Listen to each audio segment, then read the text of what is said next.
یاد رہے کہ اصفہان ایران کا مشہور شہر ہے، لہٰذا اس حدیث مبارکہ کی روح سے یہاں دجال کا زور بہت زیادہ ہوگا، یعنی یہاں اس کے پیروکار بہت زیادہ ہوں گے۔ مگر کیسے؟ آپ کو یاد ہوگا کہ ایران عراق کی 10 سے 12 سال کی طویل جنگ کے دوران ایران کو اسلحہ اور گولہ بارود اسرائیل سے ملتا رہا تھا۔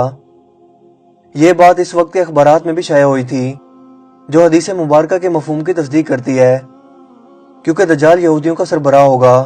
انہی یہودیوں سے ایرانیوں کے تعلقات استوار ہیں، اور جب دجال ظاہر ہوگا تب یہ لوگ اس کی اطاعت کر لیں گے۔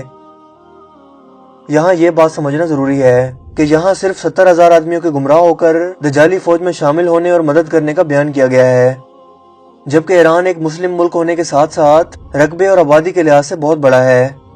شام میں بشار الاسد کا ساتھ دینے والے ایرانی ایک مخصوص لوگوں کا گروہ ہے جو کرد کہلاتے ہیں۔ یہ وہی گمراہ لوگ ہیں جو اسلام مخالف دجالی قوتوں کا ساتھ دے کر مظلوم مسلمانوں کا قتل عام کر رہے ہیں۔ اقوام متحدہ اور عرب لیگ کے مطابق گزشتہ سال دسمبر تک 4 لاکھ افراد شہید ہو چکے ہیں، 6 لاکھ سے زائد قیدی تشدد سے ہلاک ہو چکے ہیں۔ اپریل 2014 تک 9,000 بچے اس خونی جنگ کا ایندھن بن چکے ہیں۔ ایمنسٹی انٹرنیشنل کے اعداد و شمار کے مطابق بشار الاسد کی جیلوں میں فروری 2017 تک 3,000 بے گناہ افراد کو پھانسیوں پر چڑھا دیا گیا ہے۔ اس وقت بھی روس کی کیمیائی ہتھیاروں سے بمباری اور اس کا فخری اعتراف جاری ہے۔ شام کے تاریخی شہر غوطہ کے معصوم بچوں پر ہونے والے مظالم اور ان کی آہو بقا کا نظارہ آپ سوشل میڈیا پر بھی کر چکے ہوں گے، مگر پاکستانی میڈیا شراب کے نشے میں بدمست ہو کر سری دیوی کی موت کا سوگ منانے، PSL کے میچز دکھانے یا کسی سیاستدان کی شادی کی خبریں دکھانے میں مصروف ہے، کیونکہ یہ اس کے لیے سب سے زیادہ اہم خبر ہے۔ اور دوسری طرف غوطہ کے سینکڑوں بے گناہ بچے سسک سسک کر اپنی جان دے رہے ہیں۔ پاکستان ہی نہیں، پورا عالم اسلام ایک مخلص مسلمان کی حیرت سے محروم نظر آتا ہے۔ زیادہ تر مسلم حکمران بے حس ہو چکے ہیں، جنہیں ڈالر کی چمک اور عیاشیوں نے اندھا کر دیا ہے، اور وہ غیر ملکی دجالی قوتوں کی کٹ پتلیاں بن چکے ہیں، اور صرف اتنا بولتے ہیں جتنا ان کے امریکی آقا اجازت دیتے ہیں۔ معصوم اور کٹے پھٹے جسم اور معصوم بچوں کی لاشیں بھی ان کی غیرت کو نہیں جگا پا رہی۔ وہ یہ بھول چکے ہیں کہ یہ وقت ان پر بھی آ سکتا ہے۔ دوستو، غوطہ شہر کا محاصرہ 2013 سے جاری ہے، اور یہاں بشار الاسد کی فوج نے کھانے پینے، دوائیوں اور ہر ضروری سامان جانے سے روک رکھا ہے۔ یہاں بے تحاشا بمباری جاری ہے۔ BBC اور انٹرنیشنل میڈیا کی رپورٹ کے مطابق ایک ایک روٹی خریدنے کے لیے عورتوں کو جسم بیچنا پڑ رہا ہے۔ دن بھر سیاسی ٹاک شوز کرنے والے، دن بھر PSL پر تبصرے کرنے والے، ذرا ایک بار اپنی ماں اور بیٹی کو اس بے بسی میں تصور کر کے دیکھو اور خود سے سوال کرو کہ کیا ہم اللہ کے غضب و غضب کو آواز نہیں دے رہے؟ معصوم بچوں، بے سہارا عورتوں اور ضعیفوں کی چیخ و پکار، جس سے اللہ کا عرش بھی ہل گیا ہوگا۔ کل قیامت کے روز یہ بچے اللہ کے حضور میں پیش ہوں گے اور تمہارا گریبان پکڑیں گے کہ تم صاحب حیثیت اور منزلت تھے، تم نے ہمارے لیے آواز کیوں نہ اٹھائی؟ اور تب ہر شخص سے اللہ تعالیٰ اس کی طاقت کے مطابق سوال کرے گا، یعنی جس شخص کا جتنا بڑا عہدہ ہوگا اور وہ اس ظلم و بربریت کے خلاف آواز اٹھانے کی صلاحیت رکھتا تھا، اس سے سوال کیا جائے گا۔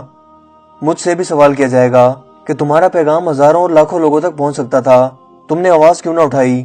آپ سے بھی سوال کیا جائے گا کہ آپ نے کیوں نہ اسے دوسرے لوگوں تک پہنچایا؟ انتہائی شرم کا مقام یہ ہے کہ مسلم ممالک ڈونلڈ ٹرمپ کا استقبال کرنے کے لیے ایک ہی مقام پر اکٹھے ہو جاتے ہیں، مگر مسلمانوں یا OIC کی بات ہو تو صرف اپنے نمائندوں کو شمولیت کے لیے بھیجتے ہیں۔ ان 51 ممالک میں پاکستان بھی شامل ہے، جو پوری امت مسلمہ کی سب سے طاقتور فوج اور واحد ایٹمی طاقت ہے، مگر پھر بھی ہمارے لیڈرز کی بے حسی اور زبان بندی قابل دید ہے۔ موم بتیاں جلانے والی انسانی حقوق کی تنظیموں کو بھی سانپ سونگھ چکا ہے، جو ایفل ٹاور پر کچھ لوگوں کے مرنے پر پاکستان سمیت ہر چیز کو غم میں سیاہ کر دیتے ہیں، مگر لاکھوں بے قصور لوگ غوطہ میں مر رہے ہیں، ان کی لاشیں بے گور و کفن پڑی ہیں، مگر کوئی ڈر کے مارے آواز اٹھانے والا نہیں۔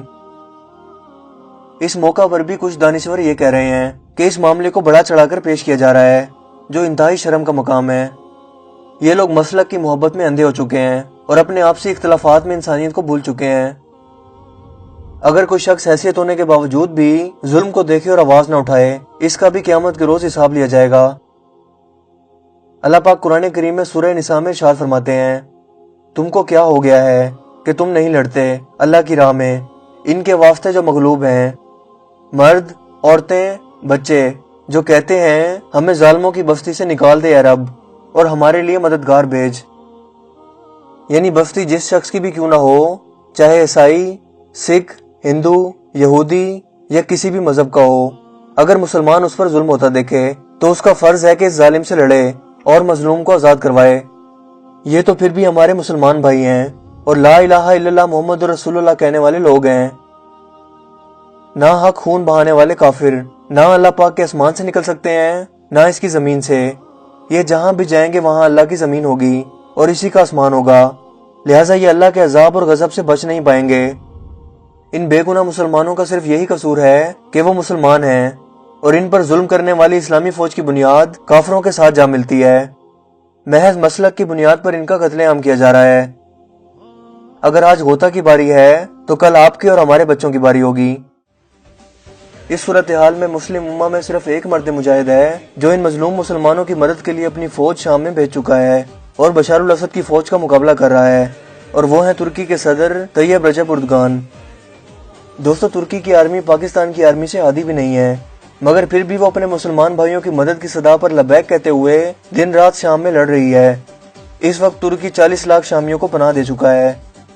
ترکی آنے والے شامی مہاجرین کو ترکش لوگ گلے لگا کر استقبال کر کے خوش ہوتے ہیں کہ جیسے ہمارا مسلم بھائی آ گیا ہے۔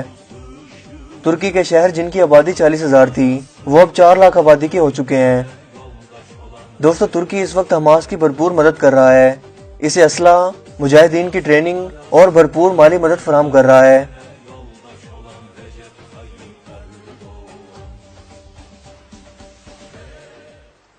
دوستو، جہاد کی کئی قسمیں ہیں۔ اپنے قلم، علم اور جسم کے علاوہ ظالم حکمران کے سامنے کلمہ حق کہنا بھی جہاد میں شامل ہوتا ہے، لہٰذا اپنی آواز بلند کر کے حکمرانوں کو مجبور کر دیں کہ وہ عالمی سطح پر اس ظلم و بربریت کے خلاف آواز اٹھائیں۔ اللہ پاک ہر گناہ کی پکڑ آخرت میں کریں گے، مگر ایک گناہ ایسا ہے جس کی فوری پکڑ ہوتی ہے، اور وہ ہے ظلم۔ جب ظلم حد سے بڑھتا ہے تو اللہ پاک ہمیشہ ایک مسیحا دنیا میں ضرور نازل فرماتے ہیں۔ موجودہ افراتفری اور عالمی حالات یہ اشارہ کرتے ہیں کہ قرب قیامت کا وقت اب زیادہ دور نہیں، اور مسلم دنیا کی فوج کی کمان سنبھالنے والا سپہ سالار بس نازل ہونے ہی والا ہے۔